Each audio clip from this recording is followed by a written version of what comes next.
پێکەوە بۆ گۆڕانکاری، پێکەوە بۆ ئازادی و یەکسانی. کەسێ بەتەمای چاکسازی لەم دەسەڵاتەیە بکەم، بەس خەوە بینێ. نەریتێکی شۆڕژێڕانە، نەریتێک کە لە خوارەوە خەریکە بنیاتی کۆمەلگایە. نەک هەر دەسەڵات ناتوانێت جا بە کێشەیەک ناباتەوە، بەڕەت حتا بەڕێوەبەراتەکانی خۆشیان کەوتونەتە ژێر پرسیارەوانە. بۆ بیستنی بۆچوون و تێڕوانینی جیاواز و دژەباو، بۆ خستنە ڕۆی دنگی مرۆیی و یەکسانی خوازی، بۆ ئەم سیستەمەکە 83 خوێندکار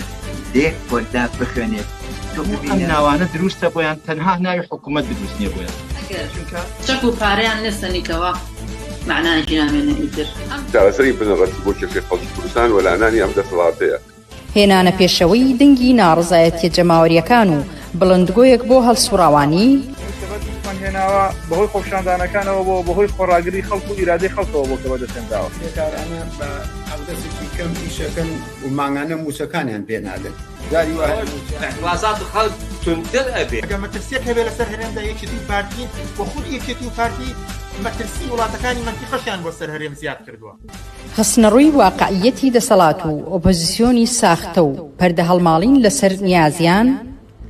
خۆشحاڵی هەبێ بەوەی کە هیچ ریفۆرم و چاکسازیەک و بەقازاجی خەڵک لەلایەن ئەمانەوە بکرێت. مێژوویەک و کارنامەیەکی قوڵیان هەیە لەسەر ملهوڕی، لەسەر چەکڕاکێشان، لەسەر تعداکردن لەسەر خەڵک. ئەمانە دژمنی خەڵکی کوردستان بوونە، لە پشتیان لە خەڵکی کوردستان کردووە. دێماسپێکی پەرشە بەسەر چینی کرێکار و بەشە جۆرەکانی چینی کرێکار و هەموو کۆمەلگایە پەرزیان کردووە. بۆ تاو توێکردنی ئەو بابەتانەی کەمتر لە میدیاکانەوە دەبیسترێن، بەشێکی زۆری لە حیزبە چەپ و کۆمۆنیستەکانی دنیا و هەروەها بەشێک لە هەڵبژاردنەکانی ئەوروپا ناڕەزایەتیان دەربڕی مینەکانی تاوانی دروست کردووە و تاوان ئەنجاما دەسەڵاتی چەکداری میلیشیای حزابی میلیشیای لە کوردستان. خەڵک لەلایەکۆ قەویترە، سازمانی تەیارکردە، ڕادیکاڵترە. بۆ نیشاندانی ڕێگەی ڕزگاری خەڵکی، پێشەنگ تیڤی هەموو ڕۆژانێکی چوارشەممان کاتژمێر 9 شەو بە کاتی کوردستان ڕاستەوخۆ پەخشی بەرنامەکانی دەکات. نظر نابێ ئەو هەموو جەنراڵە مقابایە لە ناو شارەکەی خۆیان بینێ بە ئەنواع و ئەشکال چەکی ئەسلحەی قورسەوە طبیعیە بەلایەن. یەکەمین جارە لە کوردستان کرێکاران خۆیان دەستبەرن بۆ مەراسیم و چالاکی یەکیایە. شۆڕش تەنها ڕێگەیە، هەڵسانی خەڵک ڕاپەڕین و خۆشانی جەماوی تەنها ڕێگەیە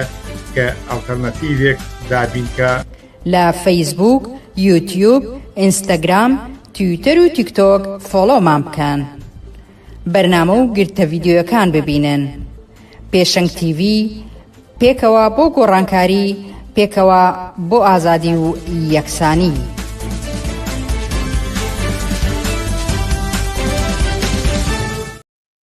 ئێوارەتان باش بینەرانی عەزیزی پێشەنگ تیڤی. خۆشحاڵە من بنار مستەفا چوارشەمەی کردێمەوە لاتان بۆ پێشکەشکردنی پەخشی ڕاستەوخۆی بەرنامەکانی پێشەنگ تیڤی. عزیزان بەرنامەکانی ئەمڕۆمان 26 مارسی 2025 لە سێتەوە پێکاتوە. سەرەتا سەبارەت بە ڕووداوەکان و خۆپشاندانەکانی ئەستەمبوڵ و تورکیا قسە و باسمان دەبێت. پاشان سەبارەت بە ئەو کەمپینەی کە بەڕێکەوتووە بەرامبەر بە هەمواری یاسای باری کەسێتی عێراق قسە و باسمان دەبێت و لە کۆتاییشدا قسە و باسمان دەبێت لە یادی شوراکانی ساڵی 1990 کوردستاندا. ئێوەش دەتوانن با پرسیار و سەرنج و تێبینیەکانتان بەشداریمان لەگەڵدا بکەن. لەگەڵمان بن بۆ بەرنامەکانی ئەم شەوە.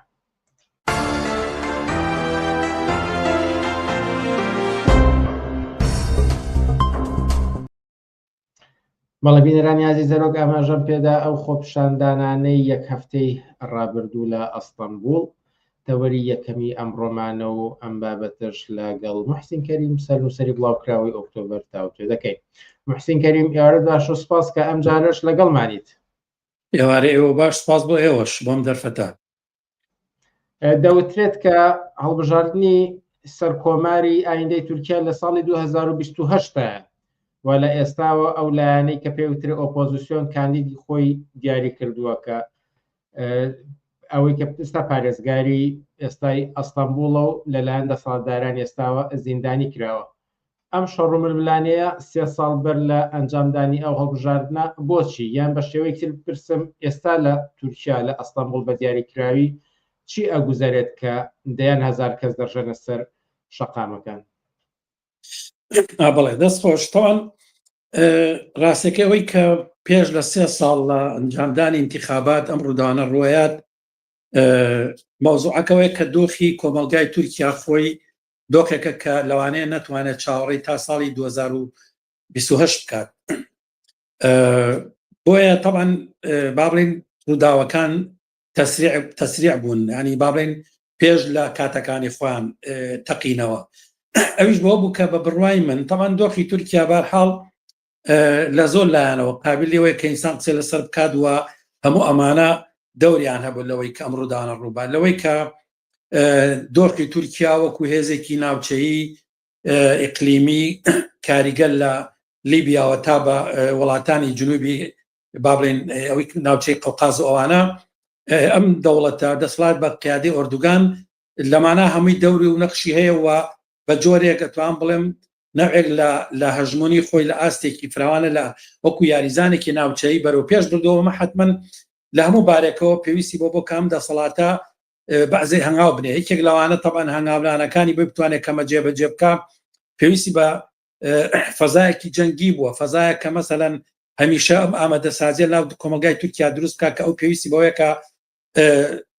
بەهێز بێ بە قووەت بێ، مەسەن ئیمکاناتی سەربازی فراوان کە خەرجی بۆ ئەمە سەرفکە و ئەمە طبعاً قورسایەکی دروست کردووە لە باری مادیەوە لەسەر ژیانی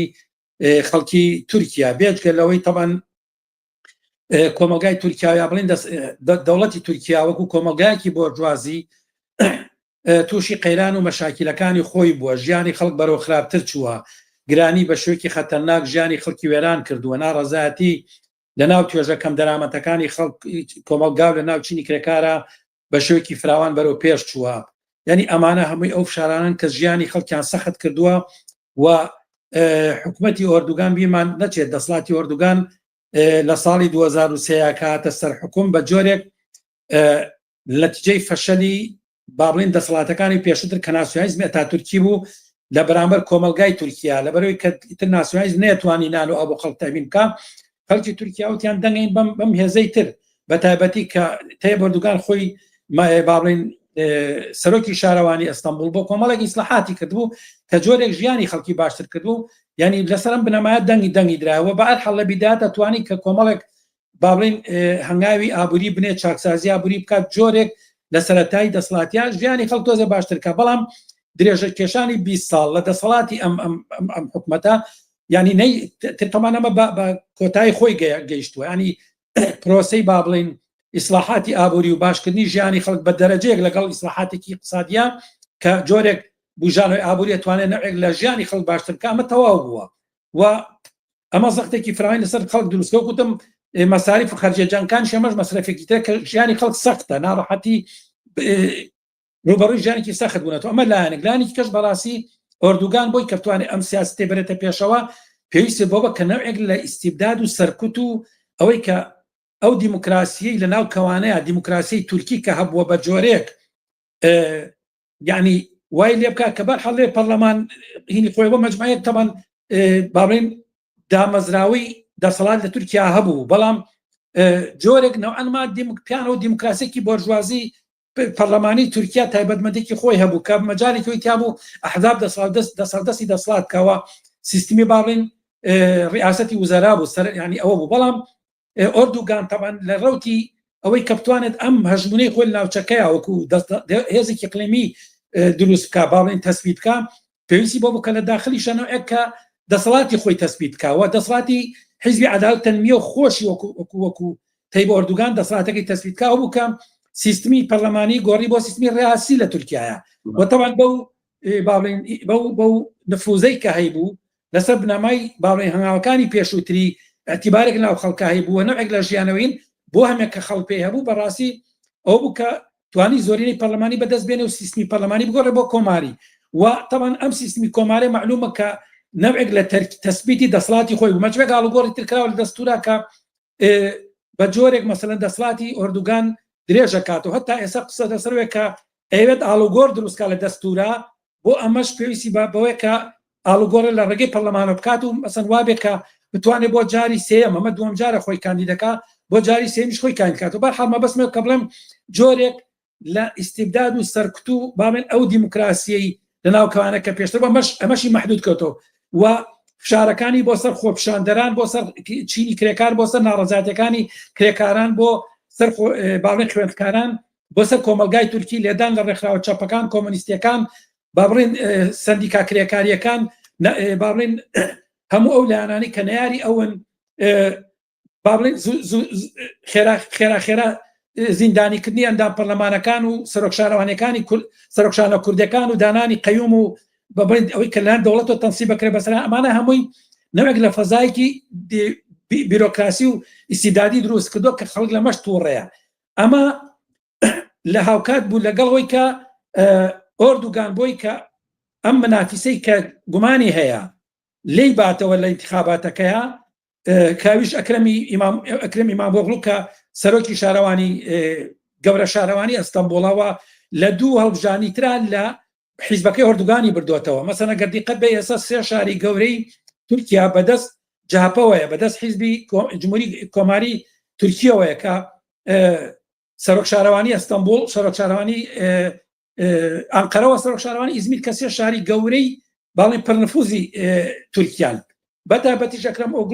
ئیمامۆغڵو کوتم دوو دەورەیە کە انتخابات دەباتەوە ئەمە بەپێی زانیاریەکان و بەپێی نەکانەوەی کە منافیسی گەورە و سەرسەختترین یا باڵێن ئەو کەسێک کە شانسی بردنەوە هەیە لە بەرامبەر ئۆردوگانە ئەم کەسەیە بۆیە بە بڕوای من ئەمەی کە وەکوتم کۆمەلگای تورکیان نێتوانێت چاوەڕێی تا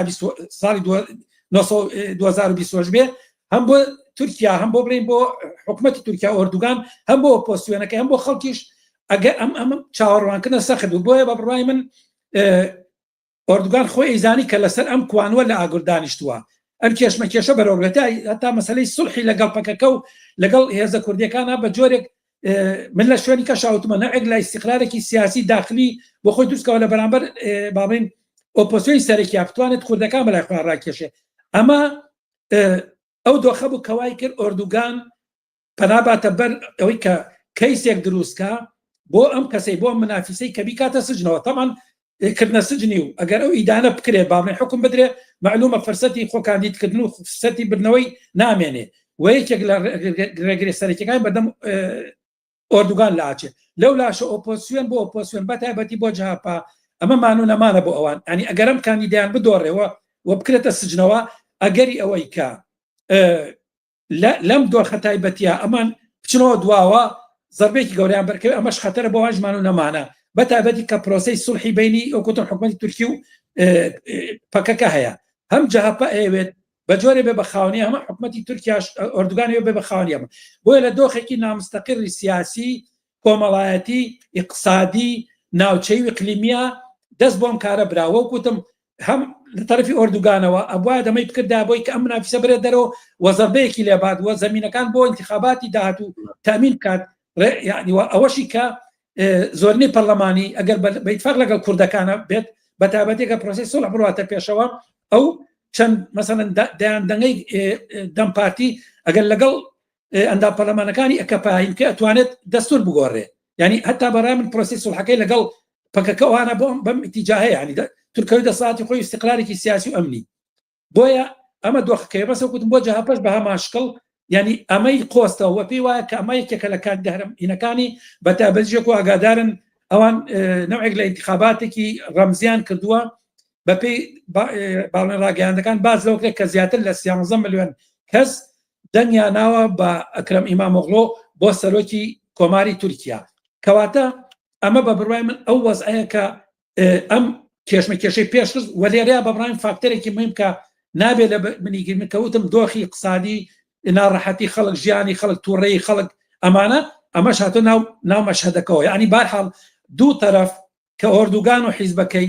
لەگەڵ تەرەفێکی تر کە جەهەپە و باڵێن ئەم ئۆپۆزیسیۆنە بۆرژوازی جاپە و ئیمامۆغڵوە لەگەڵیشی ئەم فەزا کۆمەڵاتی کە ڕێگەی بۆیاوە سەندیکا و ڕێکخراوەکەەکان و کرێکاریەکان و خوێندکاران و خەڵکی کرێکا و زەحمەتکێش بێن ناو میدانەکەەوە فرسەت بێنن لەوەی کە ئەم مەوزوعە نەک تەنها لە کێشەی بینی ئۆردوگان و ئیمامۆغڵا بێتەوە بەڵکو لە مەسەلەی دیموکراسی لە مەسەلەی ئازادی لە مەسەلەی ئیستیبداد و لە مەسەلەی باشکردنی ژیانی خەڵکە بتەقێتەوە بێ بە خۆپیشاندانێکی فراوان کە بەشێکی فراوان لە جەماوەری خەڵکیا بەشداریە بەشداریەکە. ئەگەر لە ڕووی سیاسی ئەم دوو تەرەفەوە هەڵسەنگاندن بکەین چ حیزبەکەی ئۆردوغان پارتی دادوگەشە پێدان یاخۆت ئەم جەهەپە و ئیمام ئۆغڵو کامیان زیاتر لە بەرژەوەندی خەڵکی مەدەنی و جەماوەری کرێکار و زەحمەت کێشە؟ بە بڕای من هیچیان ئەزانی بۆ ئەمە شەڕی بینی دوو قوتبی بۆرژوازی دوو بەشی بۆرژوازە کێکێکیان باڵێن ناسیۆنالیزمی نەوعەنما بە جورعەی ئیسلامی ئۆردوگان و ئیخوانیزمی ئۆردوگانە کە ئەتوان بڵێن بە جۆرێک کەڵکەڵەی دامەزانەوەی نەوعێک لە دەسەڵاتی جۆرێک لە بابەتی عوسمانی ئەوەی کە دەورانێک مەسەلەن دەسەڵاتی عوسمانی کە دەسەڵاتی با بڵێن تورکیا بووە ئەم سەڵاتینەکان و سوڵتانەکانی تورکیا بووە بەسەر ناوچێکی فراوانە ئەم ئێستا ئەم ناسیۆنالیزمە ئیخوانیەی عەدالە و تەنمیە و لەگەڵ ئۆردوگان بتوانم ئەمە هینە بکەن ئەمە هینەکەی ئەوان ئەم ئەجندای ئەوانە بۆ جاپەش وەکوتم شەڕی لەگەڵ ئەمایەوە ئەوێت خۆی حکومەتی داهاتی تورکیا بگرێتە دەست و ئەمیش ڕەوتێکی باڵێ ناسیۆنالیستە هەتاکە بەر لە هاتنی ئۆردوگان ئەوانە بۆ 10 ساڵ ئەم ڕەوتە خۆی جەهەپا حیزبی با بڵێن گەلی کۆماریەوەی کە ناوە بە کوردەکەی بە پارتی گەلی کۆماری بۆ 10 ساڵ دەسەڵاتی تورکیا بەدەستەوە بووە لە فقر و فەلاکەت لە هەژاری لەسەر کورد لەسەر ئیسیداد لە پێشەکەی مافی خەڵکی کوردستان لەمانە خۆکەمی نەکردووە بۆیە بە بڕای من بەڵام ئێستا تەمەن دۆخی تورکیا گۆڕاوە هەریەکە بە جۆرێک گەیوێت خۆی بە دۆخەکە هەڵبواسێ مەسەلەن جەهەپە پێویستی بەدەنگی کوردەکانە جەبە پێویستی بەدەنگی نەقابە و هینەکرێکارەکانەوە بە پێویستی بەوەیەکە لەم شەڕێی لەگەڵ ئەکەپەیە سوود لەم ناڕەزایەتیە گشتەوەری بگرێت و جۆرێک بە ئیدعایەوەی کە شەڕ لەسەر دیموکراسیەکە شەڕ لەسەر ژیانی خەڵکەکە و شەڕ لەسەر با بڵێن یعنی دژی فەساد دەکات دژی هەیمەنەی ئۆردوگان و ئیسلامیزمەکە بە جۆرێک سەرۆسەکەمە نوعەنما گێڕانەوەی سکولاریزم و هینی تورکیایە بە بڕای من جەوهرەکەی ئەوەیە جەوهری کێشم دوانەوە کە شەڕی دوو باڵی بۆرژوازیە لەسەر دەسەڵات و بەرژەوەندیەکانیان لەسەر بەرژەوەندەکانی خوان هیچ ڕەبتێکی بە خەڵکەوە نییە بەڵام ئەوەی کە خەڵک کرێکار و زەحمەتکێش سەندیکاکان خوێندکاران ئەمانە کە لە واتە ڕێکخراوە چەپەکان ئەوەی کە بە شوێکی جۆراجۆر لەم ناڕزەدە بەشدارن ئەوەی کەمان دەرفەتێکیان دۆزیوەتەوە لەم کێشمە کێشە ڕق و تووڕەی خوان بەیان بکەن بەرامبەر بە دەسەڵات یعنی ئەوان لەم دەرفەتەوە و هەموو جارێکیشکە خەڵکی دیگا و زەحمەتکێش کاتێک کە دەرفەت بۆ خوان واڵانیە کاتێک کە ئیمکانی هاتنە مەیدانی خوان بە شوێی مستەقیل نییە هەمیشە سوود لەو دەرفەت و کەرێنانە وەرەگن لە بینی باڵەکانی بۆرژوازیە بۆی بێنەوە ئەرزەندامی خوان کەن وێن بێن ئەوش بێن پەیامی خوان ڕابگەن بەڕای من مەشهەدی گشتی کێشمە کێشەکە لە بینی دوو تەرەفایە بەڵام لەم بینەشە پێم وایە کە خەڵکی کرێکار و کەم دەرامی تورکیا بە حکمی ئەو فشارەی کە لەسەرێتی بە حکمی ئەو بێمافی کە هەیەی ئەویش هاتووە لەم فرسەتە کەڵ وەرگێ و ئەویش بێنێت پەیامی خۆی بگەێنێت و قسەکانی خۆی بکات ئایندەی ئەم ڕووداوانە چۆن دەبینین و کاتێککە بۆ فترێکی زۆرە هەموو ئێوارانێک شەوانێک خۆپشاندانی دەیان هەزاری لە ئەستانبول بەڕێوە ئەچێت و تادت فراوانتر و فراوانتر دەبێت لە بەرامبەردا هێزەکانی دەسەڵات هەم ئینتەرنێتیان ڕاگرتووە هەم سەرکوتیان بەڕێخستووە دەستگیرکردن تونند و تیژی بەرامبەر خۆپشاندەران دەست نەپارێزراوە بەکوێت ئەگات لە هەندێک جێگەدا باس لەوە دەکرێت کە پێ دەچێت دەسەڵاتی ئۆردوغانی تر لێرەدا کۆتایی بێت ئێوە چۆنی دەبینن من پێم وانییە کە دەسەڵاتی ئۆردوگان لە ئێسا کۆتایی پێبێت بە تایبەتیش ئۆپۆسیۆنێکی بەهێز کە لە تورکیا هەبێتە نام ئۆپۆسیۆنە بۆرژوازی جەهەپە کە ئەویش بەڕاستی نەقەزد و نەمە بەستی ڕوخانی دەسەڵاتی تورکیایە نە هەتا ڕوخاندی دەسەڵاتی ئۆردوگانە بە تونوتیژی بەرنامەکەی ئەمەنی ئەوەیەوێت لانی زۆر بە بڕای من لانی زۆر فشارەکانی جەهەپە بۆ ئەوەیە کە دەوڵەتی حکومەتی تورکیا و ئۆردوگان ناچار بکە کە هەڵبژاردنێکی پێشوەختە ئەنجام بە و بە ئومێدی ئەوەی کە لەم هەڵبژاردنە پێشوەختەیە ئەو زۆرینەی کورسیەکان بەدەست بێنێ و بتوانێت حکومەتێک بە زۆرینەی باڵێن جەهەپە دروست بکات و حتمەن دەسەڵات بەدەستیەوە بێت بە بڕای من لەمە زیاتر تێپەڕ ناکات ئەوەی کە ئایا ئەو ناڕەزاتە شعبی کە هەیە ئەو تووڕەیی کە هەیە ئەتوانێت ئەم مەشهەدە ئەم دۆخە بە جۆرێکی تر بە ئاقالێکی ترا بەرێ من پێم وایە بەداخەوە بەهۆی لاوازی بزوتنەوەی کۆمۆنیستی و کرێکاری و چەپی ئەو وڵاتە و چینی کرێکاری وڵاتە سەرباریبوونی دەیان ڕێکخرا و سندیکای کرێکاری و ڕێکخراوی چەپ بەڵام بەڕاستی لە ماوەی پێشووترا بە حکمی مجموعە فاکتەر بە بڕای من سەیتەرەی نفوزی کەمالیزم و ناسیۆنالیزم لەناو کۆمەلگای تورکیا نفوزێکی گەورەی ئیجتیماعی هەیە بە بڕای من چەپ و کۆمۆنیزم و بابڕین بۆ چوونی ئینسانی لە کۆمەلگای تورکیا زۆر بەقوت نییە ینی بابڕین ڕێگی فاشیزم و ناسیۆنالیزم و نەتەوەپەرستی لە کۆمەلگای تورکیا بەقوتە کەمالیزم و ئەتاتورک ئەمە هینی چۆن ڕەواجی پێیاوە دوای ئەویش ئەمانی کە ئۆردوگان ئەوان هات ئەمانیش هەر ڕێگەیەکی ناسیۆنالیزمی تورکی و ئیسلامی خوانیە بۆیە بە جۆرێک یعنی ئیمکانی ئەوەی کال ئەم ناڕەزاتیانەی کە هەن باڵی ناڕەزایەتێک کە بێجگەلەوەی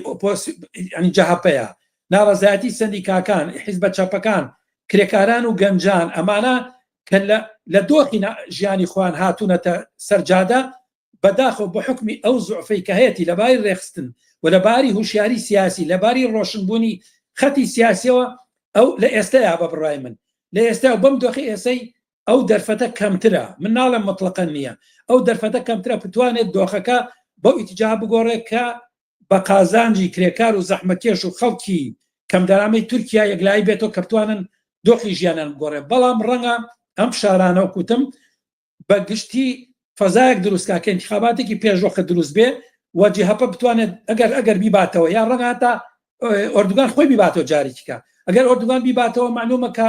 دۆخەکە بتەمەن بۆ ئاقارارەوە کە استراتیژی ئەوە ئەوەش بڵێم کە بەڕاستی تورکیا وەک وڵاتێکی اقلیمی وەکو دەوڵەتێکی اقلیمی کە جێگەوڕێگەیەکی مهمی هەیە بە بڕای من تەنها فاکتەرە داخلیەکان و فاکتەری بینی کێشمەکێشی بینی ئۆپۆزیسیۆن دەسەڵات ناتوانێت یەکلای کەرەوە بێت فاکتەری تر دەورە بینە مەسەن تورکیا وەکو هێزێکی اقلیمی لە بابڵین هێزە جیهانیەکان پێویستیان پێیەتی ئایا بەڕاستی ئەوەی کە رووسیا ئەمریکا ئەوروپا لەم کێشمەکێشەیە ئەیە نەپاڵ ئۆپۆزیسیۆن و دەستبەرداری ئۆردوگانە بن ئەمەش مەسەلەیەکە کە بە بڕای من ئەگەرێکی یعنی نزیک نییە مەسەڵەن ئایا پێویستیان بەوەیە بەڕای من ئەگەر ئۆپۆزیسیۆن بتوانێت دۆخەکە بە تەواوی بگۆڕ ڕەنگەوانیش بە جۆرێک باڵین ئەوەی پێڵەن سەنگەریان بگوازنەوە بەلای ئۆپۆزیسیۆنە بەڵام پێم وانییە کە ئەمە بەو ئاسانی بڕاتە پێشە بۆیە دۆخەکە من پێم وایە کە لانی کەم لە ئێستا من پێم وانییە کە بە ئاقارێک گەڕوات کە لە بەرژەوەندی کرێکا و زەحمەتکێش بێت بە چ معنایەک بۆی کە ژیانیان باشتر بێتەوەی بە ئابووری باشتر بێت ئەوەی کە باڵین فشارەکانیان لەسەر کەمتر بێتەوە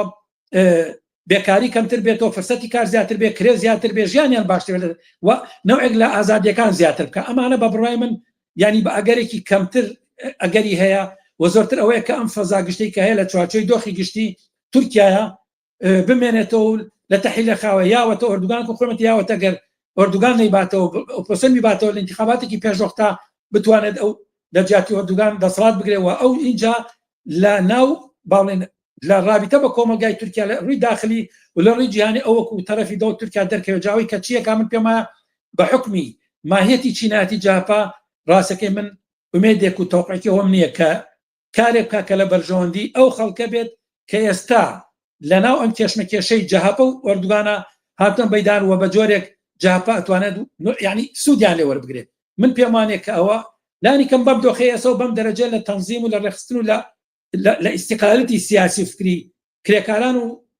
باڵێن ڕێکخراوەکانیان بە بڕای ئەمە ئەگەرێکی نزیک نیە من ناڵێم هەر نییە بەڵام ئەگەرێکی نزیک نییە زۆر بابەتێکی سەرنجڕاکێشە و پرسیاری تریشم زۆر مابوو بە تایبەتی لە پەیوەند بە کوردستانەوە هەروەها و پەیامەی ئۆجەلانەوە کە چەند هەفتە بەر لە ئێستا دراو کاریگەریەکانی بەڵام کاتی بەرنامەکانمان زۆر سنووردارە و ئەگەر تەنها 30 ثانیە بۆ دەقێک بخەمە ئیختیاری ئێوە و قسەیەک ما بێ بتانەوێت بیکەن فەرمون بە کورتی من وەڵا ڕاستەکەی لێرەوە تەمان دەنگی من ناگا بە خەڵکی تورکیا بەداخەوە کە بڵێم چی بکرێ بەڵام من پێم وایە کە خەڵکی کوردستان ئەمەوەکو تەجروبەیەک وەربگرن کە دۆخەکە بەم شڵێمە لە دەورانی ساڵی 2011 تەجروبەی بستنەوەی گۆڕانمان هەبوو کە هەمان ناڕەزایەتی جەماوەری لە ناو خەڵکی کوردستانە هەبوو بەڵام گۆڕان توانی بە سوودوەرگتن لەو ناڕەزایەتیە و سواریش ناڕەزایەتێکە ئەوان بێت دۆخەکە بەم وەسعین بێت ڕوویە هیوادارم کە ئەم تەجروبەی کە لە تورکیا ڕوات بۆ ئاقاران نەڕوا و ئەمە بێ بە تەجروبەیەک بۆ خەڵکی کوردستان کە لە خەباتی داهاتویانات وشیار و چاوکراوەتر بن نەکەونە ناو کێشمەکێشەکانی بینی باڵەکانی بۆرژوازی چونکە بەڕاستی مهمە کە چینی کرێکار جەماوەری زەحمەتکێش لەباری سیاسی لەباری ڕێکخراویەوە سربەخۆ بن و لە دەوری بەدیلی کۆمۆنیستی و ڕادیکاڵ بۆ باشکردنی ژیان و گوزەرانی خۆیان و بەدەزنانی مافەکانیان لە ئازادی و یەکسانی تێبکۆش و ڕەنج و قوربانی ئەوان نەبێتە دەستەچیلە و نەبێتە فاکتەرێک بۆ باڵین یەکلایکردنەوەی کێشمەکێشی باڵەکانی بۆرژوازی سەرخستندایەک و تەسبیتکردنی دەسەڵاتی لایەکی تر. محسین کەریم سەرنووسەری بڵاوکراوی ئۆکتۆبەر زۆر سپاس لە بەرنامەکانی ئەم شەی پێشنگ تیڤیدا ئامادە بوون. سپاس بۆ ئێوە ژەر بژین.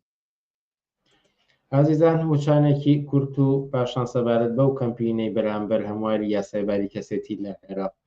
دەنگی پێدرا سۆباسمان دەبێت و لاگەڵمان بمێنەوە.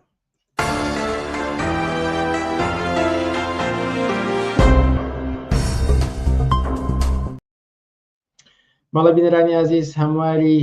یاسایباری کەسێتی کە لە پەرلەمانی عێراق چەند مانگبەر لە ئێستا دەنگی پێدراویان بە شێوەیەک بڵێن تێپەڕێندرا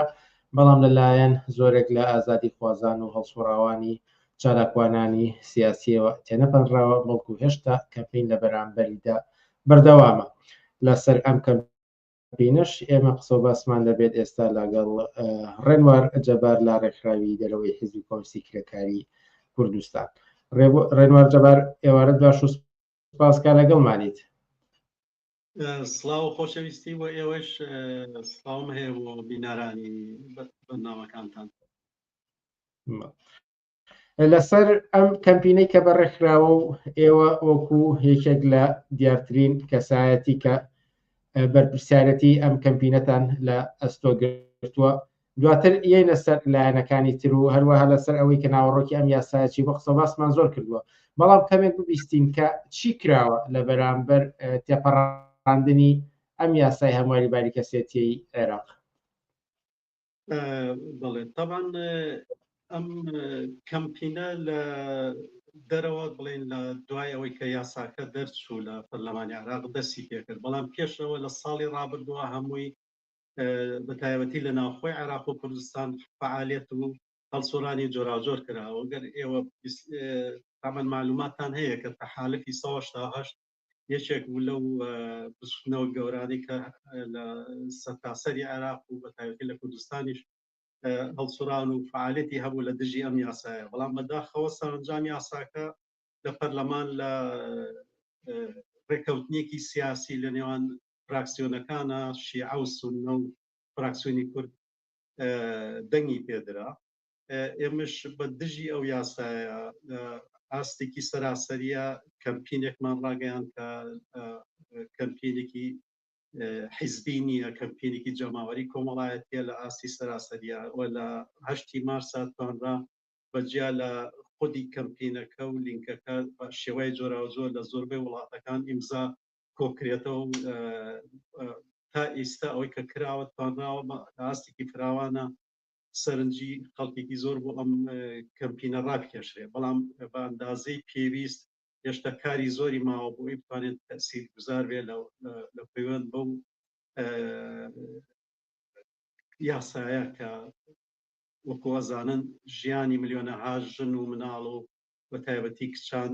لە عێراق و کوردستانە خاتە ژێر سێبەری خۆیەوە و ئیمکانی هەیە چارنووسێکی زۆر ڕەش چاوەڕوانی ئەو دەیان هەزار و ملیۆنەها لە ژن و مناڵی ئەو وڵاتە بۆیە کارکردن لەم ڕاستایە کارێکی گرنگە و پێویستێکی زۆری هەیە کە ئێمە لە ئاستێکی فراوانە و لە ئاستێکی ئیجتیماعی گەورەیە چ لە دەرەوەی وڵات و چ لە عێراق و کوردستان کاری لەسەر واتە پەرلەمان ئەمەی تێپەڕان بە شێوەیە وەکو خۆشە دووتت کە لە ڕێکەوتنێکی سیاسی نێوان فراکسیۆنەکانتا بوو پێتان وایە دەرفەتی ئەوە هێشتا لە ئارادایە کە پاشە کشێ بکەن و ئەم یاسای دەچێتە باری جێبەجێکردنەوە؟ خۆی ئەگەر ئێمە سەیری دەسەڵاتدارێتی لە عێراق بکەین لە دوای ڕوخانی سەدام حوسێنەوە هەمیشە ئەو دەسەڵاتە بە مزایدەیەکی سیاسی یاخود بە کڕین و فرۆشتێکی نێوان ئەو فراکسیۆنانە بەڕاستی چۆتە پێشەوە فراکسیۆنی شیعە و سوننە و کوردی بۆیە ئەگەر ئێمە ئومێدی ئەومان هەوێ کە بە خودی ئەم فراکسیۆنانەی کە ئیسە لەسەر حکومن و بۆ دەسەڵاتی کە ئیسە لە پەرلەمانی عێراق و لە دەسەڵاتی حتمەن ئەوان دەنگیان بەم یاسایەوە لە وەکوتم لە ڕێکەوتنێکی سیاسیە بەم نەتیجەیە گەشتون بۆی بۆ ئەوەی ئێمە بین بەر بەم یاسایە بگرین کۆمەڵێک کاری گرنگ هەیە هەر بۆیە ئەم کەمپینێش ڕاگەاندراوە یەکەم ئیفشاگەری لەسەر حکومەت و پەرلەمانی عێراقچکە لەم سەدەیە بۆ حکوومەتێک و پەرلەمانێک کە لە عێراق دەسەڵاتدارە و خۆی بە ئەندامی نەتەوە یەکگرتوەکانە زانێ و لە چەندین شوێنە و جێگا واژووی ئەو ڕێکەوتنە نێودەوڵەتیانەی کردو کە پەیوەندی بە مافی مناڵانەوە هەیە بە مافی ژنانەوە هەیە ئەم یاسایە کاملەن پێچەوانی گشت ئەو پێوانە و نێودەوڵەتیانەیە ینی بۆ یەکەم شت ئیفشاگەری لەسەر ئەم حکومەت و پەرلەمانە ئەگەرێمە چاوەڕێی ئەوە بین بە بێ فشار پاشکشیان پێ بکرێ ئیمکانی نییە نقطەی ئەسلی ئەوەیە کە ئیفشاگەری ڕسواکردنیان کە کەسانێک ئێستا خەریکن حکمی عێراقکەن یا لە پەرلەمانی عێراقدا دانیشتون کە دەنگیان ناوە بە دەست درێژیکردن بۆ سەر مناڵان چونکە بەڕاستی ئەوەی کە یاسای یان مەذهبی شیعی جعفەری و مەذهبی سونی گەڕانەوەی زەواجی ئەحوالی شخصی و قانونی ئەحوالی شخصی و زەواجی ژنان یان کچان بۆ ئەم مەذهبانە بەڕسمی ڕێگایەوە کە کچانی 9 ساڵ بدرێ بە شوکە ئەمە ئیتر لە هەموو قانونێکی دەوڵەتیە لە هەموو پێوانەیەکی دەوڵەتی و ئەوانەی کە تەسفید کراوە لە ئاسی نەتەوە یەکگرتوەکانە ئەو وڵاتانی کە ئەندامن لە نەتەوە یەکگرتوەکانە مە بەڕاستی دەست درێژیکردنە بۆ سەر مناڵان بۆیە ئیفشاگەری ڕسواکردنی حکوومەتی عێراق و پەرلەمانی عێراق لە ئاستی نێودەوڵەتیە لە ئاستی پەرلەمانی وڵاتەکانە یەکێک لە هەنگاوە مهمەکانە بەڕای ئێمە بۆ ئەوەی کە بتوانین پاشەکشە بە حکوومەتی عێراق و پەرلەمانی عێراق بکەین دیارە هاوکاتی دەرەوە ضرورە کە ئەم بزوتنەوەیە لە ناو عێراقیشە تەشەنە پێ بدرێ و زوتنەوەیەکی جەماوەری هەبێ کە پشتیوانی لەم کەمپینە و لەم ئامانجە بکە کە ئێمە بەشێنەوە ڕەنگە کەسێک ئێستا گوێبیستیان قسانە بێت و بێوێت کارێک بکە یان کەسانێکی زۆری تریش کە بەڕاستی بەبوونی یاسایەکی لەم چەشنە نیگەران و ئەوە بە دروستەزان کە نابێت ئەم یاسا بچێتە جێبەجێکردنەوە بیانەوێت شتێک بکەن بیانەوێت کارێک بکەن چی ڕێگەیەک لە بەردەمی ئەم کەسانەیە هەیە چۆن ئەتوانن کار بکەن و ئەو گوشارەدانن کە ئاماژەت پێدا شێوەکانی کارکردن چین زانین چۆنە بەڕێی من خەڵکانێک کە دژ بەم یاسایان چ لە ئاستی عێراق و کوردستانە چ لە ئاستی دەرەوەی ئەوانی کە خەڵکی کوردستان و عێراقن لە دەرەوەن بنەتوانم بڵێم لە ئاستێکی فراوان و ئیجتیماعی هەیە بەڵام خەمساردیەک هەیە ولا مۆبالاتێک هەیە کە پەیوەندی بە باگراوندی سیاسی یان ئەو کێشمەکێش و گرێ و گۆڵە فکری و هینانەوەیە کە هەنێجار دەستوپێی کەسانی گرتووە کە لەم ناڕەزایەتانە شەریک بن یعنی ئەم مەسەلەی ئەم یاسایە بەڕاستی ڕووی لە یەک توێژ نییە ڕووی لە هەموو خەڵکی عێراق و کوردستانە ڕووی لە کچان و ژنانێکە کە ئەمڕۆ بە ملیۆنەهایە لێەوە ئیمکانی هەیە ئەگەر ڕێگای پێنەگیریە بەم یاسایە جەهەنەمێک بۆ ئەو مناڵانە دابنێکە لەوێ بۆیە مهمترین شت ئەوەیە کە خەڵکانێکی هەرچی زیاتر بەم کەمپینە بەم ئاعترازت پەیوەند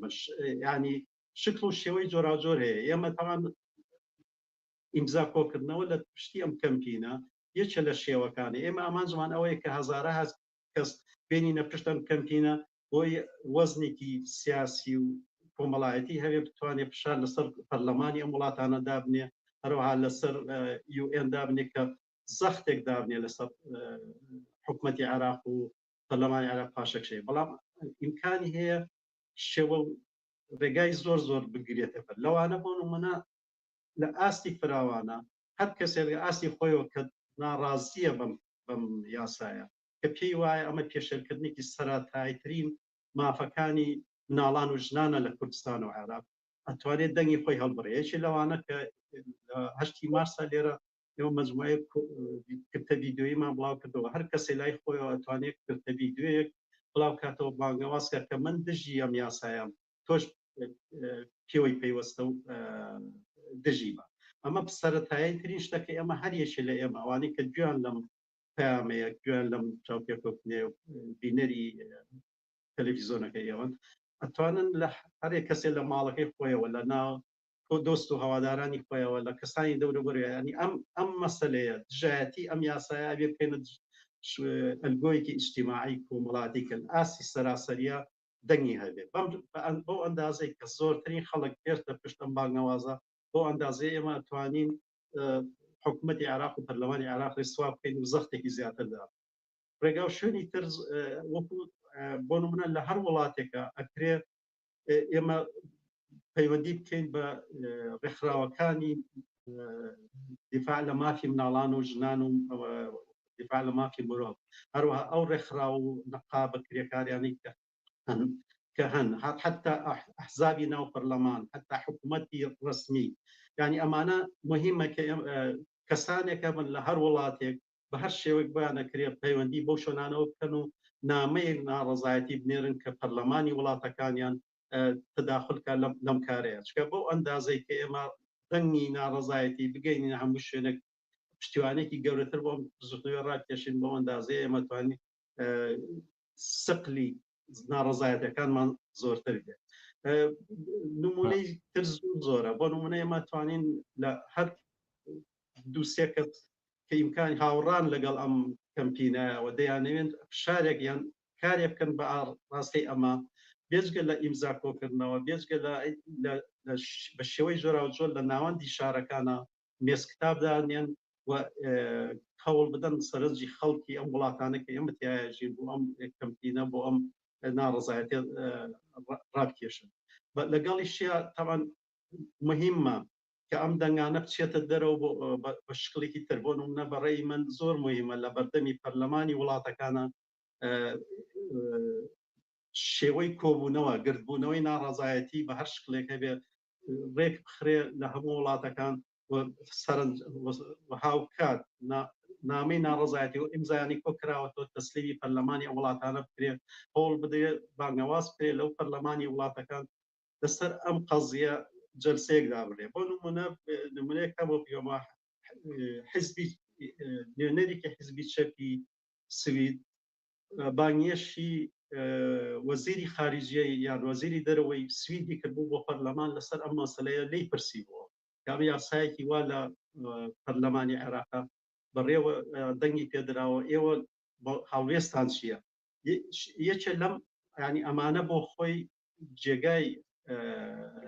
ئومێدە ئەما یەکێکە لەو مەسائلانەکە ئەبێ ئینسان دەستی بۆ بەرێ لە هەموو وڵاتەکان هەوڵ بدرێ بێزدە بە وەزیری خارجی حکوومەتی وڵاتانە لیان بەپرسێکی ئێوە بەرامبەر بە چارنووسی ملیۆنەها کچ و مناڵێت عێراق ئەم یاسایە خەریکە لە قاڵی بێ خەریکە ڕسمیەت هەیە بە دەست درێژی سێکسی بۆ سەر مناڵانی 9 ساڵ ئێوە توانن چی بکەن بۆیە شێوە شکلەکان زۆرەوەکو توانین ئێمە زۆر هینگەین بەڵام لە هەمووی مهمتر ئەوەیە کە زۆرترین ئیمزا کۆ بکرێتەوە زۆرترین کردە ڤیدیۆیی بڵاو بکرێتەوە هەوڵ بدە کۆمەڵایەتی بکرێتەوە ئەم ناڕزایەتیە بە شکل و شێوەی زۆراوجۆر ئەم پرسیارە کورتکەمەوەواتە کەمپین لە بەرامبەر هەمواری یاسای باری کەسێتی لە عێراق کۆتایی نەهاتووە و بەردەوامە بەڵێ حتمما یعنی ئەم کەمپینە لەوانەیە کارێکی درێژ خایەن و دوور درێژ بێ و بۆ ئاگداری پێش ئەم کەمپینەی پێشەوە یاساکە ڕسمیە دۆگرێت یعنی کەمپینێکی کە هەبوو کە حدودی 851,000 دەنگی پێدراوە کە پێش دەرچوونی یاساکە بوو هەر بە هەمان شێوە کەمپینێکی ئۆنلاینە یعنی بۆیە بەڕێی من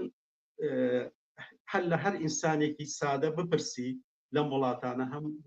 بێجگە لە عێراقی و کوردی و نازام چی هەر خەڵێک لەم وڵاتە دژی ئەوەیە کە مناڵێکی 9 ساڵ کە مەفروزش ژیانی مناڵی خۆی بەرێتە پێشەوە بیخەیتە پرۆزەی زەواجەوە بێجگە لەوەی کە لەلایەنی جەسەدیەوە ئامادەیی بۆ ئەوە نییە هەموو شێوەیەک پێشێلکردنی مافی مناڵان و مافی ژیانی ئینسانێکی لەو تەمەنای بخیتە ئەو پرۆسەوە بۆیە بەڕێی من ئەم کەمپینە بەردەوامە و بانگوازم ئەوەیە کە هەموو ئەوانەی گوێیان لە منە بەم کەمپینەوە پەیوەست بن و هەوڵ بن بە شێوەی جۆراو جۆر بە هەر شکلێک کە لە ئیمکانیان هەیە ئەم دەنگی ناڕەزایەتیانە بگەنن خەڵکی ئەم وڵاتانە پەرلەمانی ئەم وڵاتانە حیزبەکانی ئەم وڵاتانە حتا مهمە دەستگاکانی ڕاگەانی ئەم وڵاتانە بانگێشکەی بۆ ئەوی کە لەسەر ئەم مەسائلانە بێنە دەنگ و سەوباس و توێژی جۆراو جۆر سازکەین. ڕێنوار جەبار زۆر سپاس بۆ کاتەی پێدانی و لە بەرنامەکانی ئەمشەی پێشەنگ تیڤیدا ئامادە بوو. سپاس بۆ ئێوە هیوای سەرکەوتنتان. ئازیزان وچانێکی بچووکی کورت و پاشان لە یادی شوورەکاندا بەرنامەمان دەبێت لاگەڵمان بمێنەوە.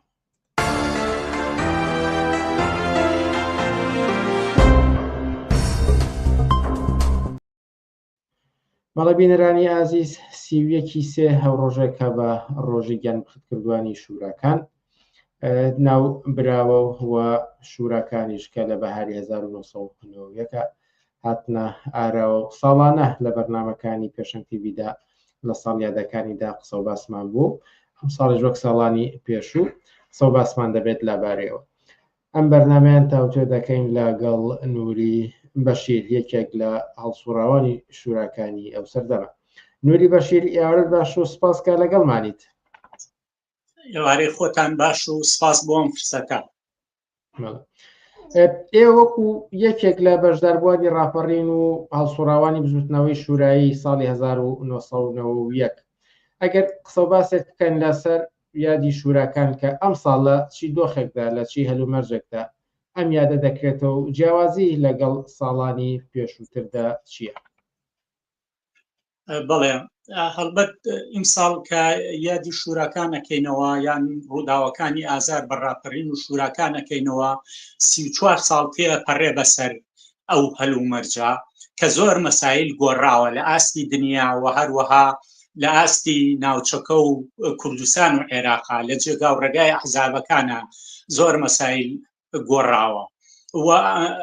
بەجیالەوەی کە ئەم گۆڕانکاریانە بێمە سەری باسی بکەم یەک خاڵی مشتەرەک لە 34 ساڵ لەمەوە پێشەوە تا ئێستا هەیە لەسەر ئاستی دنیا و ناوچەکە و عێراق و کوردستانە ئەوەیە کە لا یەزال بەداخەوە سەرمایەداری دەسەڵاتدارە و ڕۆژ بە ڕۆژیش ماهێتی بۆگەنی سەرمایەداری کۆمەلگای مرۆڤایەتی ئەگرێتەوە و ئینسانەکان وەکو کوورەی ئینسان سوتانی ساڵانی سیچلەکان ئینسانی تیا ئەسووتێ و ئەبێتە قوربانی. ئەویش کە سەرمایەداریەکی فاشیە ئیمڕۆ حکومەکە لە دنیا کە ئێوە جاریشکە بەتەی بەرژەوەندی و مەساڵحەکانی دنیای سەرمایەداری و چەند قوتری خۆی سازمان باتەوە. ئەو دەورەی کە شوورەکان و ڕاپەڕینتیانە ڕوویە دەورەی یەکجەمسەری دنیا بوو بەڕابەری ئەمریکا. ئەوە بوو کە دنیای دووجەمسەری ڕۆژئاوا و ڕۆژهەڵات بە قانزاجی ڕۆژئاوا ڕۆژهەڵات و ئەوەی پێوترا بلۆکی سۆسیالیستی تێکشکا و پاشەکشەی کردو ئەمە فرسەتێکی یا بە بلۆکی غەرب بە ڕابەرایەتی ئەمریکا وەکو دنیا یەکجەمسەری کە تەبلیغاتی خۆی بە دنیا بکات و بازاڕی ئازاد و نەزمی نوێەکەی خۆی تیا بەیان بکە و سوودیشی لەو هەلومەرجە وەرگرت کە عێراق تازە لە شەڕی ئێران و عێراق هاتووە دەرەوە 2 ساڵ بوو و چوو کوێتی داگیر کرد بەم داگیرکردنە چۆت بووە بەهانەیە کە ئەمریکا هێزی خۆی وەکو دنیای یەکجەمسەری بنوێنێت و بێ دەخالەت کا و بەڕابەرایەتی نزیکی 30 وڵات هێز و چەک و ئەسلحەی تازە بێنێتە ناوچەکە و هێز نمایی بکات و پاشەکشە بە حکوومەتی عێراق بکات و حکوومەتی عێراق لاواز بکات. و ئەوەش فرسەتێکی لە منتیقا بەتایەتی بۆ عێراق و کوردستان هێنایە پێشەوە کە ڕاپەڕین بکات. بەڵام هەلومەرجی ئێستاکە یادی دوای 34 ساڵ یادی شوورەکانەکەین دنیا لە ئاستی دنیا گۆڕانکاری زۆر بەسەر هاتووە و دنیا یەکجەمسەریە نەما ئەمریکا لە وەزعانە پاشەکشەی کردو و ڕابەرایەتەکەی لە غەربان نەماوە ئێستا دنیای چەند جەمسەری هەیە کە بە دوای هەڵبژاردننی ترەمپ وەکو جەمسەرێکی فاشستی سەرمایەداری لە دنیا حکومەکات و ئەوێ جێگا و ڕێگای خۆی لە دنیا وەکو یەکێ لە جەمسەرەکان بۆ دابەشکردنەوەی سەر لە نوێ دنیا دامەزرێنێتەوە و بۆ ئەمانش دەستی هەر هێزێکی فاشیست و کۆنەپەرستی سەرمایەداری لە شێوەی نەتەنیاهو و حکومەتەکەی ئیسرائیلیان لە شێوەی ئەردوگان و حکومەتە فاشیە ئیسلامە قەومیەکەی ئەگرێت و لە منتیقا بەریاتە جانی خەڵک و ئەوانە هەمووی کۆمەڵکوژەکانی ئیسرائیلمان دی کوشتارەکانی ئۆکرانیامان دی و ئێستا سازشەکانیان ئەبینین دەستگرتنی هێزی تەحریری شام بۆ سووریا کە بە ڕێکەوتنیەک لە ماوەی چەند ڕۆژەکە بەشار ئەسەدیان لا بردو و جێگا و ڕێگای قوتوبەکانیش کە رووسیا لەلایەک و ئێران لێوێ بوو دەرکرا و جاریش کە سووریا ناوچێکی نفوزی چەندین ساڵی رووسیا بوو هاتەوە ژێر دەستی ئەمریکا و واروە تورکیا و قەتەر و ئیسرائیل لە ناوچەکە بۆیە لەم ئەوزاعانێشا ناکرێ ئێمە سەیری عێراق و کوردستان بکەین جێگا و ڕێگای حیزبەکان بکەین کە 34 ساڵە دەسەڵاتدارە سواری ئەو شەپۆل و ئەو کەلێنە نێودەوڵەتەیەکە لەنەوە یەکە هاتە سەر حکم و کوردستانیان تەسلیم کردن و کۆمەڵی ئەحزابی قەومی و ئیسلامی چەقۆچێش لە عێراقا هێنرا سەر حکم بەریرە جانی خەڵک بە هەمان شێوەش لە کوردستانە ئەمانە دەسەڵاتدارن و بەربوونەتە جانی خەڵک بەڵام ئەبێ ئەوەش بزانین ئەو جێگا و ڕێگەی کە ئەوان پێش ڕاپەڕین و شوراکان بە تارکی ئەحزابی ناسیۆنالیستی کوردی کە هان بوو لە شاخا بوون و لە ناو لای خەڵک ڕوخسارێکی خۆشەویست و بە خەباتکارێەوە بە جێگا و ڕێگەیان ئەزانرا ئەگەر چی لە سنوورەکانی ئێران چوو بوونەوە دی و مەفرەزەیەکی کەمیان لە حدودەکان ئەمابوون بەڵام خەڵک بە چاوێکیکەوە سەریانە کرد بە حکمیەوەی دژایەتی سەدام حسێنەکەن و سەدام حسێنیش وەکو ڕژێمێکی فاشستی ناسیۆنال عەرەبی لەسەر کوتی خەڵکی کوردستانە و چەسانەوەی مەسەلەی قەومی کوردستانە و کوشتان لە کوردستانە ئەوەنەی کە تەمایل و لانجیری و خۆشباوەڕیان بە ئەحزابی ناسیۆنالیستی کوردی هەبوو بۆیە کە لە هاتنەوەیانە زیاتر لەو کەلێنە نێودەوڵەتێکە ئیسفادەیان لێ کرد و سوالی ئەو شەپۆل و هینانەی ناڕەزایەتی خەڵک بوون هاتن دەسەڵاتیان گرت و 34 ساڵە لەسەر حسابی خەڵکی کوردستان ئەخۆن و دجیزی و گەندەڵی و ئەنواع ئەوشتاڵ شتەکەن و خۆیان بە بەوە ئەزانن کە ئەمان کوردستانیان ڕزگار کرد بێ ئەمان لەسەر بپرسم کە تۆ لە کەلێنی نێودەوڵەتی دەکەی بەڵام کاتێک کە ئەمان باس لە ڕووداوەکانی ئەو سەردەمە دەکەنەوە و ڕاپەڕین چون ڕوویدا ئەوەیە کە ئەوان هاتن لە شاخەوە جەنگیان کرد بەرامبەر حکوومەتی مەرکەزی و حکوومەتیان پاک کردەوە و دەسەڵاتیان گرتە دەست بەڵام تۆ ئاماژت بە ڕووداوی تری جیهانی و ئەو کەلێنە نێو دەوڵێتە کرد پێم خۆشە لەسەر ئەوە بڕێک زیاتر بدوێیتەوە بە دیاریکراویش باسێک لە هەڵسوراوانی و چەپی کۆمۆنیست و ئازادی خوازان لە سەردەمی ڕاپەڕین و دەستپێکی شوراکاندا جێگای خۆیەتی کە لێرە ئیشارە بم بەوە ئەو ئیدعانەی کە ئەحزابی ناسیۆنالیستی کوردی و بە تاریکی یەکێتی و پارتی کە کرد هەر نەک ئێمە ئەو کاتانە کە ئەمەمان ئلغا کردەوە یان ڕەدمان کردەوە کە ئەوانە هاتبن باگەوازی ڕاپەڕینیان کرد بێت بەو معنای ئەوان ڕاپەڕینیان ڕێخست بێت و بەو معنای ئەوان مهندسی ڕاپەڕین بووبن ئەمانە خۆشیان خستیانە لاوە ئێمە ئەو کاتانەکە ئەمانوکە ئەمە وانە لە هەلومەرجێکی کەلێنێکی نێودەوڵەتی دروست بوو سەدام حسێن و حکوومەتەکەی لاواز بوو و هەواڵی لیان لە هێزەکانی سەدام و دەرکردنی لە چۆت و هەروە لیان لە بینی چۆت و بەسرا وەزعیف بوون و لاوازبوونی و ڕاپەڕین لە جنوبەوە دەستی پێکرد و لە ڕێ ئەو سەربازانەیشی کە هاتنەوە کوردستان و ئەم هەواڵانیان بەردەوامەیەنێ کۆمەلگا وەکو چەخماخەیە ئامادە بوو بۆەوەی کە لە شوێنێکەوە بتەقێتەوە و سەر تا سەری کوردستان هەڵسێت و ئیسفادە لەو زوعفەی حکومەتی بەعس کات و ڕاپەڕین دەست پێ بکە هەرەوە بوو لە شارەکانەکە ئەو کاتە هێزە ڕێکخراوە کۆمۆنیست و چەپەکان هەبوون کە کەوتبوونە بەر شاراوی حکومەتی بەعس و کاری نهێنیانەکرد لە کوردستانە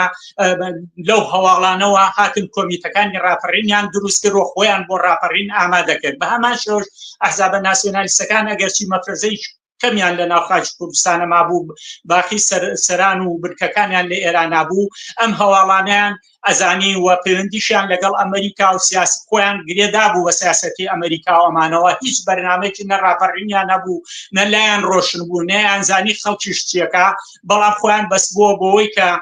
ئاگاداری کۆمیتەکانی ڕاپەڕین هەبوون و ئەو مەفرەزانیان کە نزیک بوو لە نزیکی شارەکان کۆبوو بوونەوە و هەندێکیشیان پەیوەندیان بە فعالینی کۆمونیست و چەپەکانەوە هەبوو کە بەرنامەیەکی ویان هەیە بۆیە یەکەمین ڕۆژەکانی کە لە 5 مانگەوە لە ڕانیە دەستی پێکرد و لە 6 مانگەوە لە ئێوارەکەیەوە لە سلێمانی دەستی پێکرد و لە 7 مانگەوە تقریبان زۆربەی شوێنەکان بەبێ ئەم نەسوورەکە پاکرانەوە هێشتا هێزەکانی ئەحزابی ناسیۆنالیستی کوردی یەکێتی و پارتی و کاتەکە بەرەیەکیان دروست کرد بوو هەبوو هێشتا نەهات بوونە شارەکانەوە بە تایبەتی ئەمە کە لە سلێمانی بووین و لە یەکەم ڕۆژەکانەوە لە 8 مانگەوە بنکەیەکی شورایی لە مەکتەبی ئاوا تا لە باکووری سلێمانی دروست بوو ئەوانە هەواڵیان بۆ هاو کە مەفرەزیەوە تا لە گۆژێ و ئەمان چوو بوون نیانەوێرا بێنە شار ئەمان چوو بوون بە شوێنیان ناوهێنا بوویان ناوشارەوە بۆ ئەوەش درۆیەکی شاخدارە و زۆربەی ئەعزا و ناوخۆی خۆشیان ڕەدیەوەکەنەوە کە ئەمان مهندسی ڕاپەڕین بوون و ئەوانە بوون چۆن شوراکان ئەفو ڕێکخراوە چەپ و کۆمونیستەکان بانگەوازیان کردووە خۆیان بۆ ئامادەکرد بوو بەڵام ئەوان لە چوارچووی سیاسەتی ئەمریکاوانە خۆیان بۆ کەلێنێ ئامادەکرد بوو کە ئەمریکا شتێ بکە و ئەمان جێگا و ڕێگایە بگرن و بۆیە کاتێ شارەکان پاکرایەوە ئەوان شتر هاتن ناو شارەکان و یەکەمین هەنگاوەکان شوراکان دروست بوو لە دڵ ڕاپەڕینەوە بەڕاستی حتا شوراکانیش بەرنامەیەکی زۆر درێژخایەن نەبووە بۆ معنای کاڵێن ڕاپەڕین و شوراکان بەرنامەی درێژخایەن نەبووە کە پێش خۆی بۆ حازرکرێ بەڵکو لەو هەلومەرجەوە بوو کە حکومەتی بەئەس زوعفۆیک و پاشەکشێکی بەسەرا سەپا بوو و کۆمەلگای عێراق و کوردستانیش بۆ چەخماخەیەکە گەڕا لە شوێنەکەەوە بتەقێتەوە و بتوانێت کە دەست بەرێ بۆ ئەوەی کە هێزەکانی حکومەتی بەعس پاکاتەوە بەداخەوە بوو لە جنوبە نەیانتوانی و ئەمریکا چرای سەوزی بۆ سەدام حوسێن و ئەمانەیان کرد سەرکوتێکی زۆر و خوێناوی لە جنوبا کرد بەڵام لە کوردستانە بە حکومی پاکرایەوە و خەڵکەکە بە ئامادەی و چەکی کەوتە دەست و ئەو کاتێش هێزەکانیەتی پێشمەرگە و بەرەی کوردستانیش هاتن ناوشارەکان بۆیە کۆمەلگا ئامادەیەکی زیاتری هەبوو وە سەدام حوسێن بەو زوعف و وینەیەوە هێزەکانی حکومەتی بەعس نەیەتوانی بگەڕێتە کوردستان کە تا دواتر ئەمریکا و ئەمانە چرای سەوزیان بۆین کردنەوە بەرەی کوردستانیش لە باتی مقاومە و پاکردنەوەی سەرجەم کوردستان و لە کەرکووک تێپەڕێ خەریکی ڕاوەڕوت و ئاودیوکردن و تاڵانی بوون بۆیە نیان پەرژانە سەر ئەوە و لە گەڕانەوەی حکومەتی بەعسیشا تەنیا شوراکان و مقاومەتێکی زۆریان کرد و جانبەختکردنانێکی زۆر لە مەنطقەی سلێمانی و هەتا هەولێرێش قوربانی لێکەوتووە لە هەڵسوڕاوانی هێزە چەکارەکانی شوراکان. بەڵام لەسەر گرنگی شوراکان ئەگەر قسەیەک بکەین گرنگی شوراکان چی بوو لەو سەردەمەیەوە لە ئێستاشدا ئەگەر قسەیەکی لێ بکەین و دەمجی کەم بە پرسیارێکی تریشەوە کە بۆچی سەرنجام دەسەڵاتی یەکێتی و پارتی لە کوردستانە چەسپە و شوراکان نەیانتوانی ئیدامە بە دەسەڵات بدەن. ئەم پرسیارە بەڕاستی زۆر گرنگە بۆ هەموو تاچێکی خەڵکی کوردستان بە تایبەتی خەڵکی کرێکار و زەحمەتکێش ژنان و لاوان ئەبێ پرسیار بێ بۆیان مەسەلەی شوراکان چی بوو یەکەمین شتێکە ئەوان لە شاخ هاتنە خوارەوە باشە هاتنە شارەکان و دەسەڵاتی شوراکان و بنکەی شوراکانیان بینی یەکەمین شتیان ببوورە بە دژی شوراکان وەستانەوە دووهەمین شتیان دەست بەژن کوشتن دەستیان پێکرد سێمین دیش بە بردنی کەلوپەلی خستەخانەکان و بەنداوەکان دەستیان پێکرد و هەمویان ئاودیو کرد. مەوزوعەکە ئەوە بوو شورا دیاردێشی تازە و گرنگ بوو لە مێژووی کوردستانە وەکو کۆمەلگایەکی شاری وەکو مەسەلەی خەباتی چینایەتی کە لە شارەکانەوە بۆ یەکەم جار بوو لە مێژووی کوردستانە کە هێزگەلێک بێتە مەیدانەوە خەڵکی کوردستان بێتە مەیدانەوە لە دەرەوەی هێز و سیاست و بەرنامە و ئایدۆلۆژی ئەحزابی ناسیۆنالیستی کوردیەوە کە ئەوش چەپ و کۆمۆنیستەکان و خەڵکی ئازادی خواست بوو هەر لە ڕاپەڕینەوە کۆمیتێ ڕاپەڕینەکانیان دروست کردووە لە دڵی ڕاپەڕینیشەوە شوراکانیان لە یەکەم ڕۆژەکانەوە دەستی بۆ براکە کە لێنێ دروست بوو بوو سەداح حوسێن نەمابوو حکوومەت نەبوو شتێک نەبوو بۆی ئەدوایە هێزێک بێت ئەم کۆمەلگای ڕێخا ئەوش یەکسەر چەپ و کۆمۆنیستەکان بوو وەرەخراوەکانیان بوو بۆیە دەستیان برد بۆ شوراکان و لە یەکەم ڕۆژەکانەوە دەست ڕوونکردنەوەیان نا لەسەر ئەوەی کە شورا شێوەی دەسەڵاتدارەتی خەڵکە خەڵکە مەتوانێت بەرنامە دانێ و ئەم بەرنامەش بەڕێوە بەرێ لە کۆمەلگاکانە بۆیە یەکەم بەدوای ئەوەی کە ئەو بنکەیان کردەوە دەستەی بە پێشبوونی شوراکان دروستکرا و هەروەها لە هەموو گەڕەکەکانە بەنواسترا کە فعالینی چەپ و کۆمۆنیست بچن شوراکان لە گەڕەکەکانە کۆکەنەوە ئەمە بکەن بۆیە ئەماتر بوو بە چەشمەچێشی نێوان دوو هێزێکە ئەوەی لە بەردەما بوو کە کۆمەلگا بۆشاییەکی هەیە حکومەت نەماوە دەسەڵات نەماوە بێ کۆمەلگا ڕێکخرێتەوە شوراکان بووە پرۆژەی بەرنامەی شوراکان بۆ هەموو مەجالێکی کۆمەلگا خرایە ڕوو بەرنامەی یاسای کرێکاری بەرنامەی یەکسانی ژن و پیا و بەرنامەی ئازادی سیاسیەکان بەرنامەی هێزی چەکداری لە کۆمەلگا لەو دەورانە کە شوورەکان بوو یەکسەر هێزی چەکداری شوراکان دروست بوو کە لە دەورانی شوراکانێکی لە قاڵە پرشنگەکانی ئەوە بوو بۆ جارێکیش لەو وەزعەتانە نائەمنی دروست نەبوو دزی و گەندەڵی و شت لە گەڕەکەکانە نەبوو کە شوراکان بنکەی شوراکان پارێزگاری گەڕەکەکانیان نەکردووە بە هەمان شێوەش دەستیان برد بووەوە بەڵام لەو لاوەکە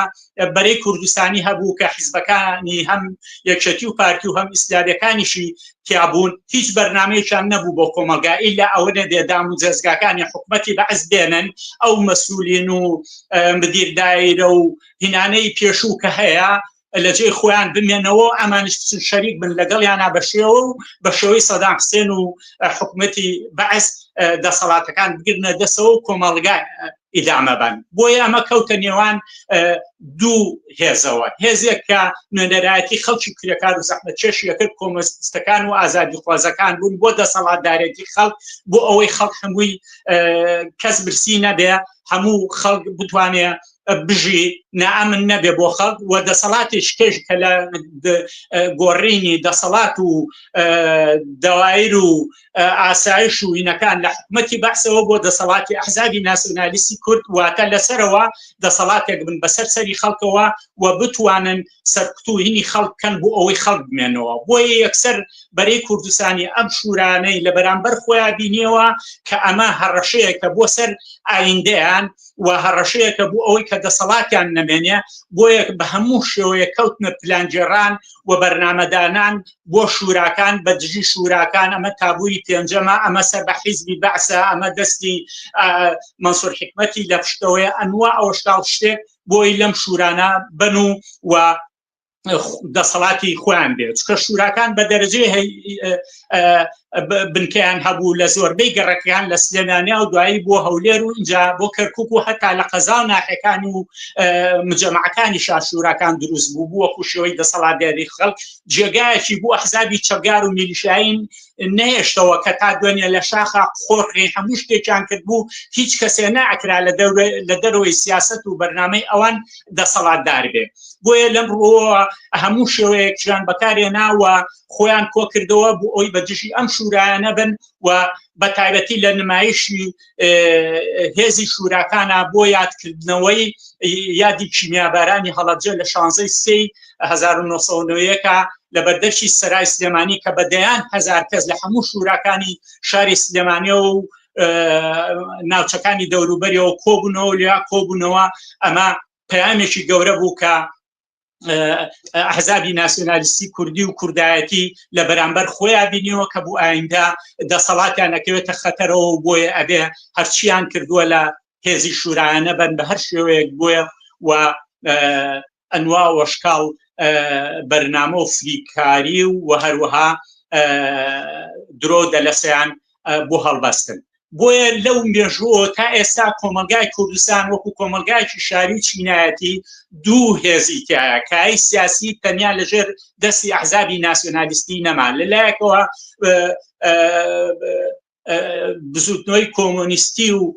چەپ و ئازادی خوازی و خەڵکی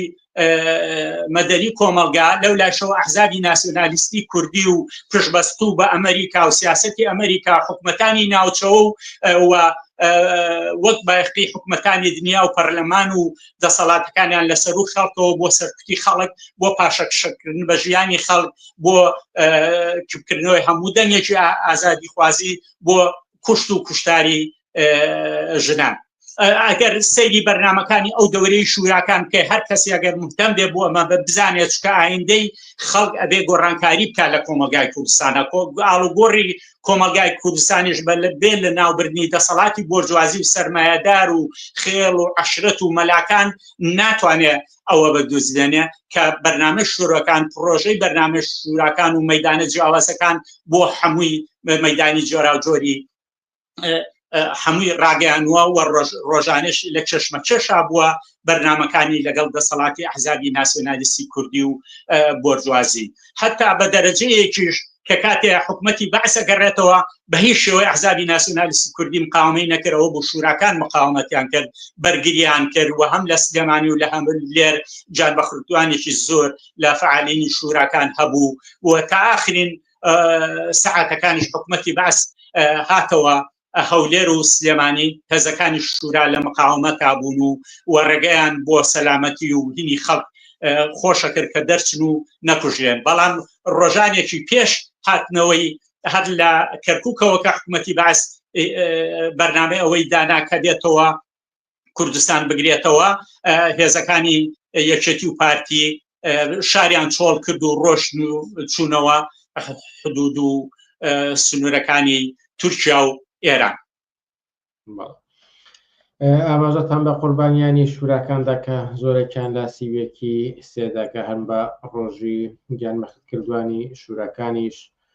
لە یەکێک لە کۆنگرەکانی حیزب کۆمیسی کرێکاری عێراقدا بڕیاری لەسەردرا ئەو وێنەی بەشێکیان لەسەر شاشەکە هەروەها وێنەی بەشێکیش لە سەردەمی هەڵسوڕاوانی شوراکان و کار و چالاکیەکانیان. کاتمان زۆر بەکارهێنا و ئەم بابەتش یەکجار گرنگە قسەی لەسەر بکەین بەڵام لە کۆتاییدا ئەمە پرسم کە لە ساڵیادی شوراکاندا قسەی ئێوە بۆ خەڵکی کوردستان چییە کە لانی کەم تەجروبەی 30 ساڵ دەسەڵاتدارێتی ئەم بزوتنەوەیان هەبوو لەسەر هەلو مەرج و ژیان و گوزەرانی خەڵکی پێویستناکە قسە بکەین بەڵام لە یادی شوراکاندا ئێوە چی قسەیەکتان هەیە؟ بەڕاستی لە یادی شوراکان نامەوێت تاکید لێ خاڵکەمەوە کە مشکلەی هەم خەڵکی کوردستان هەتا ڕاپەڕین و شوراکانیش بەشە لە شورانەکان و هەڵسوڕانی شوراکانیش ئەوە بوو خۆشخەیاڵیە بە ناسیۆنالیزمی کورد هەبوو وەلایەزالی شەیە. خەڵکی کوردستان بەڕاستی لە حەبەی شوباتی 2011 هەنگاوێکی نا بەوەی کە کەمێ لە خۆشخەیاڵەکانی بەرامبەر ئەحزابی ناسیۆنالیستی کبکاتەوە. یەکێ لەوانەیە کە ئەحزابی ناسیۆنالیستی لە دەورانی شوراکانە ئەویست سەرکوتی شوراکان بکا و پاشەکشەی پێ بکا و خەڵکیان لێ بکاتەوە ئەوە بوو بەرزکردنەوەی پیرۆزیەکان و هەموو شتێکیان خستبووە سەرەوە پیرۆزیان ڕاگرت بووی لا خەڵکی کوردستان نەبوو لەوەی کە هێزەکانی خۆیان سەرکردەکانی خۆیان هێزی پێشمەرگەکانیان هەمویان ئەوانەکردن و پیرۆز لەگەڵ ئاڵا و خاک و ئەو ئەمانیان پیرۆزکرد بوو بۆ ئەوەی سەرکوتی خەڵکەن پاشەکشە بە شوراکان کەن و خەڵک لە دەوری شوراکان کۆ نەبێتەوە خەڵک دەسەڵاتی خۆی نەناسێت. بەڵام لە حەبەی شوباتە خەڵک بەشە لەم خۆشخەیاڵانەی بە ناسیۆنالیزمی کورد ڕەوانەوە بە دژی پیرۆزی سەرکردەکانیان بوو بە دژی ئەو بەهانە و هینانە بوو کە هەموو ڕۆژە مەسەلەی شەیدان و پێشمەرگە و ئاڵای کوردستان و ئەمانیان هێنایە و بە خەڵکی کوردستانە ئایان فرۆشت لە کاتێکا لە دوای 34 ساڵەوە خێزانی پێشمەرگە خێزانی شەهیدەکانیان بە هەمان شێوە برسی و نەبوون و نەدارن بەڵام خێزانی خۆیان و ماڵ و مناڵی خۆیان و ئەمە دەسەڵاتێکی گەوریان هەیە. بۆیە لە یادی 34 ساڵە جارێشکە ئێمە چۆن لە هەوڵ ڕۆژەکانەوە کە شوراکان کرایەوە بە خەڵکمان وت خەڵکینە چاوەڕوانیتان لە ئەحزابی ناسیۆنالیستی کورد نەبێ کە لە بەرژەوەندی خەڵکی کوردستان تێبکۆشێ خەڵکینە چاوەڕێتان نەبێ کە ئایندەی خەڵکی کوردستان بەرەو باشی لەژێر سایەی دەسەڵاتی ئەحزابی ناسیۆنالیستی کوریا ببێ ئەحزابی ناسیۆنالیستی کوردی بە هەمان شێوەی حیزبی بەعسە بە زمانەکانیان و جلوبەرگ و کڵاشەکانیان ئەگۆڕێ بۆ ئەمە بۆیە خەڵک ئەگەر بێ ژیانی خۆی خۆشکایەکەمە دێ لە خۆشخەیاڵی بە سیاست و ئاسۆ ئامانجی ئەحزابی ناسیۆنالیستی کوردی نەمێنێ و خەڵک بێتە مەیدانەوە بە ڕێکخراوی چینایەتی و هەروەها لە دەوری یەک ئاسۆ و ئامانجی کرێکاری و کۆمۆنیستی کۆبێتەوە کە خۆشبەختانە لە دڵی ئەو شورانەوە ئەگەر چی پاشەکشەی پێ بکرا بەڵام حیزبی کۆمۆنیستی کرێکاری دروست بووە وەکو نوێنەرایەتی بەرژەوەندی